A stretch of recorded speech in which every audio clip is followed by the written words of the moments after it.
Bonsoir tout le monde. Bienvenue à la séance ordinaire du 4 août 2020 de la municipalité Saint-Maxime du Mont-Louis. Présent ce soir, tout le conseil municipal est présent physiquement, sauf notre conseiller Danny Bergeron qui est présent via Messenger. C'est ça. Il y a quelqu'un qui propose l'ouverture de l'Assemblée? Sylvie? Et Danny. Alors, je vais y aller avec la lecture de l'ordre du jour. En 1, ouverture de l'Assemblée et vérification du quorum. 2, acceptation de l'ordre du jour. 3, l'adoption des procès-verbaux des séances ordinaires du 6 juillet 2020, de la séance ordinaire du 20 juillet 2020, extraordinaire du 20 juillet 2020, excusez, et la séance extraordinaire du 22 juillet 2020. En 4, l'acceptation des dépenses. 5, comité de consultation d'urbanisme, nomination de membres. 6, OMH Mont-Louis, acceptation des états financiers 2019.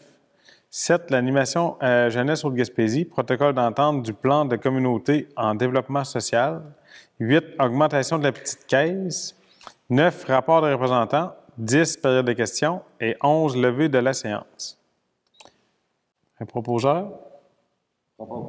Stéphane et Claude.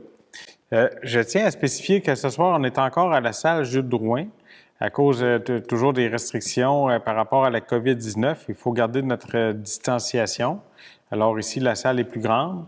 On sait que nos séances sont maintenant ouvertes au public, donc pour avoir de l'espace pour accueillir les citoyennes et les citoyens et pour avoir une distance entre nous aussi, jusqu'à nouvel ordre, on va tenir nos assemblées, nos séances municipales à la salle Jules Drouin.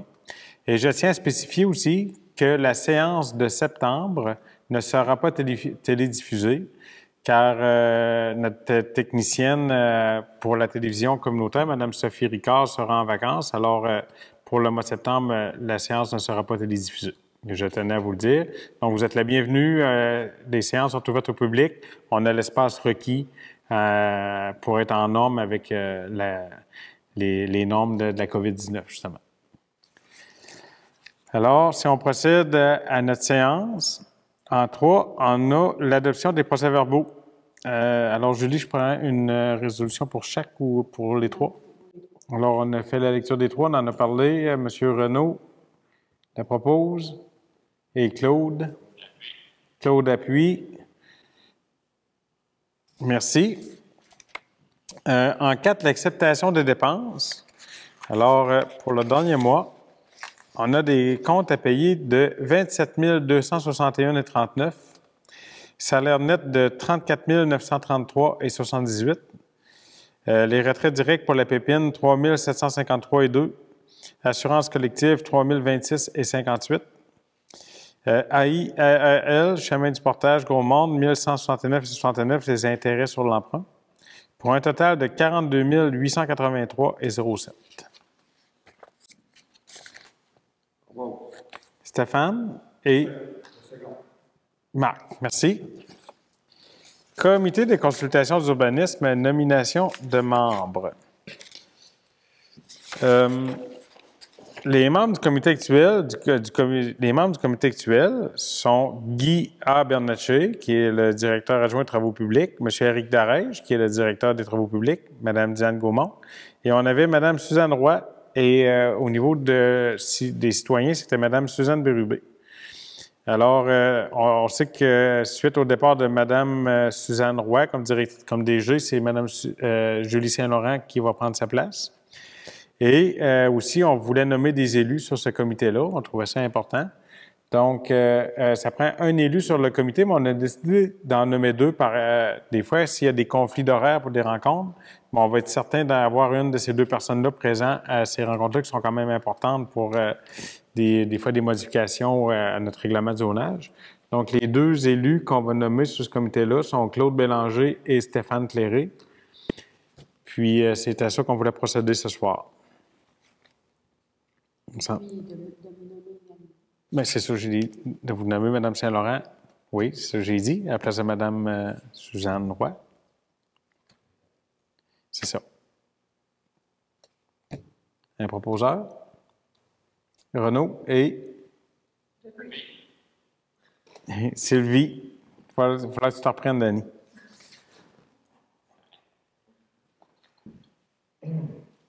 En 8, en 6, OMH Mont-Louis, acceptation des états financiers 2019.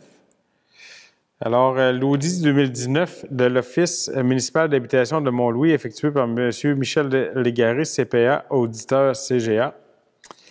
La municipalité Saint-Maxime accepte les états financiers 2019 émis par M. Michel Légaré pour notre OMH. Un proposeur. Stéphane.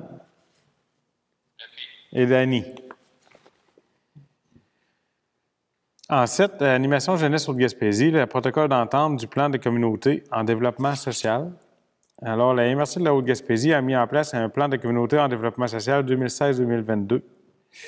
La municipalité Saint-Maxime autorise Mme Diane Gaumont, secrétaire trésorière adjointe, à signer le protocole d'entente 2020-56 auprès du regroupement des MRC de la Gaspésie concernant l'action consolidation des loisirs en Haute-Gaspésie, soutien animation jeunesse Haute-Gaspésie, faisant partie du plan de communauté de la démarche intégrée en développement social de la Haute-Gaspésie.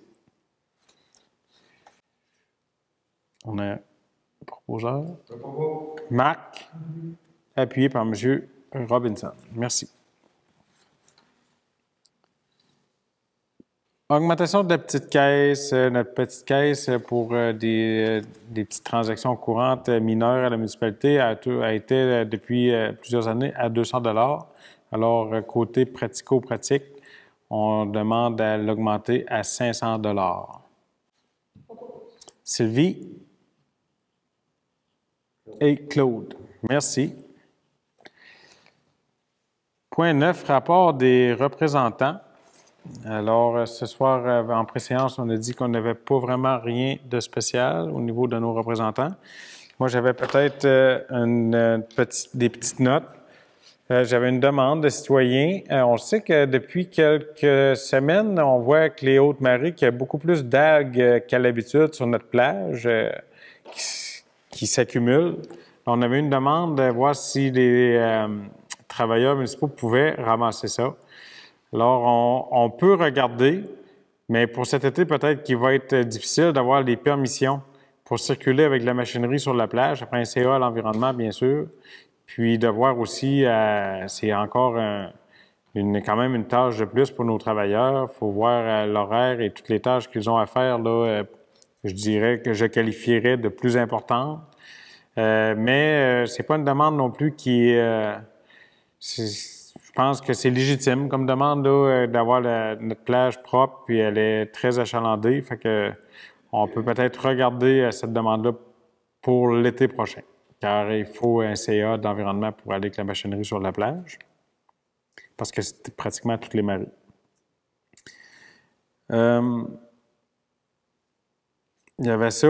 Puis je voulais vous parler aussi, j'ai eu une correspondance de Hydro-Québec qui vont faire du nettoiement de leur ligne d'hydro dans l'arrière-pays. Alors, la ligne d'hydro qui traverse là, en haut du lac à Truite, par les lacs Soucy, là, dans la forêt ici en arrière, ça touche ça peut toucher des villégiateurs, pêcheurs et chasseurs.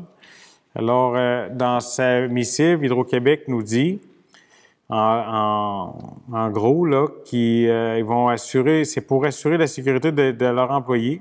Ces travaux sont essentiels afin de maintenir un accès rapide aux lignes, d'assurer la qualité et la fiabilité du réseau et de protéger les équipements électriques contre les incendies de forêt. Tel que prévu au droit de servitude, veuillez noter que les débris de coupe sont laissés sur le sol, à l'intérieur de l'emprise de la ligne. Cette façon de faire vise entre autres à préserver la biodiversité. Nous tenons à vous assurer que tous les travaux de maîtrise de la végétation qu'Hydro-Québec effectue sont réalisés dans le respect de la population et de l'environnement. À cet effet, nous tenons compte de la période de chasse à l'orignal, à l'arc et à l'arbalète dans la planification de nos travaux, en plus de prévoir terminer avant le début de la chasse à la carabine. De plus, un inventaire des éléments sensibles du milieu est effectué à l'étape de planification afin d'établir le plan de maîtrise intégré de la végétation approprié à votre territoire, c'est-à-dire l'utilisation du bon mode d'intervention sur la végétation au bon endroit et au moment opportun. Ainsi, selon les différentes sections d'emprise de lignes situées sur votre territoire, le mode d'intervention suivant sera appliqué. C'est une coupe mécanique sélective. Alors, je pense que s'il y a des citoyens et citoyennes qui veulent avoir plus d'informations, vous pouvez voir tous les détails techniques sur le www.hydroquebec.com/végétation. Je voulais vous en faire part. Je trouve ça important. Je sais qu'il y a beaucoup d'utilisateurs, chasseurs, pêcheurs, que ça pourrait peut-être intéresser d'avoir cette information-là. Pour ma part, c'est tout. Alors, il n'y a pas d'autres points au niveau du point 9. En période 10, on a la période de questions. On n'a personne ce soir dans la salle. Alors, pas de questions. Et en 11, c'est la levée de la séance. Stéphane et Renaud. Alors, merci. Merci tout le monde. On se revoit en début septembre pour une autre séance.